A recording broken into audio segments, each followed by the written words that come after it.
Bonjour, tout au long de ce tutoriel, nous allons voir donc rapidement comment simuler des véhicules congestionnés avec Sumo. Alors, je vous présente très rapidement le contexte. Donc, nous supposons qu'à un moment donné, nous nous trouvons donc sur une intersection composée, sur un rond-point composé de quatre intersections principalement. Donc, comme représenté sur cette figure, donc, vous pouvez voir que nous avons principalement quatre véhicules, mais ça peut être plus de quatre véhicules. Donc, en fait, l'idée derrière, c'est qu'à un moment donné, il faudrait que nous fassions nous créons une congestion au niveau d'une des voies. Donc, en fait, nous allons donc forcer le logiciel à créer une congestion et cela implique donc qu'à un moment donné, qu'il faudrait qu'on fasse des arrêts au niveau de Sumo pour permettre donc en fait de simuler donc cette congestion-là. Donc, une fois que la congestion, en l'occurrence sur cet exemple, le premier véhicule ici, vous voyez donc, là où il y a le curseur, donc le premier véhicule dans ce studio sera forcé de s'arrêter par rapport à un événement, ça peut être une panne, ça peut être un accident. Et puis une fois qu'il est arrêté, les autres véhicules qui vont suivre par la suite seront donc bloqués au niveau de cette congestion-là. Alors sans plus tarder, nous allons donc passer à l'étape donc, de démonstration. Pour faire cela, il faudrait simplement que vous rajoutiez donc certaines informations au niveau de votre fichier de configuration dans Sumo. Donc ce fichier comprend donc un certain nombre de paramètres de simulation que vous allez donc intégrer ça et appeler le fichier additionnel ou add comme vous voulez. Une fois que vous avez fait cela, donc une fois que vous avez fourni ces informations, euh, vous allez donc l'exécuter et puis vous allez avoir le résultat escompté. Donc, votre fichier de configuration devrait donc représenter plus ou moins, il devrait avoir des informations plus ou moins relatives à ceci. Donc, notamment, ça sont des informations liées ici aux différents obstacles. Donc, il faudrait donc compléter ces informations-là. Et puis, une fois que vous avez complété ces informations dans votre fichier, il faudrait donc l'inclure, l'appeler au niveau de votre fichier de configuration générale ici.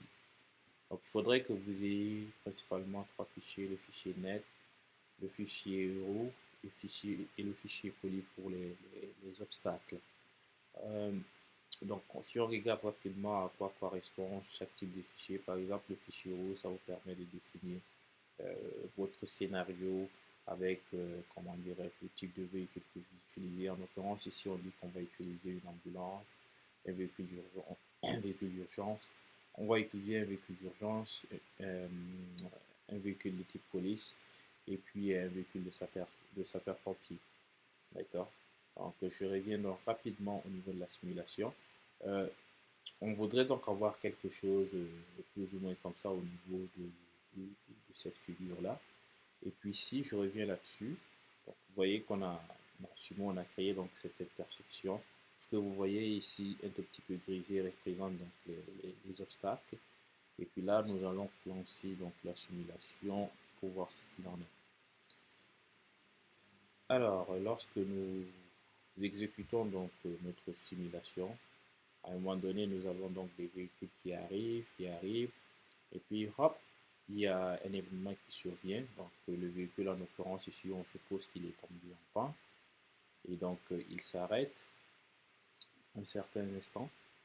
Vu qu'il s'est arrêté, lorsqu'il y aura donc d'autres véhicules qui vont emprunter la même voie, ils seront donc en fait, comment dirais-je, bloqués au niveau de cette voie-là. Donc c'est ce qui va se passer par le véhicule 2 ici, donc, qui arrive également, qui est donc bloqué au niveau de cette voie. On constate également que d'autres véhicules qui arrivent sont bloqués. Et là, nous avons un véhicule de police donc, qui est en train d'arriver. Il sera également pris donc, au niveau de la congestion. Donc, ce qui est intéressant avec ces scénarios, si jamais vous faites un couplage entre votre environnement Sumo et un autre logiciel, comment dirais-je, un autre environnement qui vous permette de simuler la communication, par exemple un exploit. Donc, en fait, en ayant en tête un tel scénario, vous pouvez donc notamment faire certaines expérimentations qui vous permettraient d'obtenir un nombre d'informations, donc un nombre de données. Ça peut être donc une simulation relative ici au véhicule connecté par exemple. Donc là, il n'y a pas de communication, mais on peut voir concrètement qu'il y a une congestion qui est créée au niveau de la voie. Donc on voit ici qu'on a un véhicule d'urgence aussi qui arrive. Et une fois qu'il va dépasser en fait le feu rouge, on verra qu'il sera également congestionné au niveau de la voie. Donc ce qui correspond un tout petit peu au scénario que nous vous avons présenté sur l'image précédente.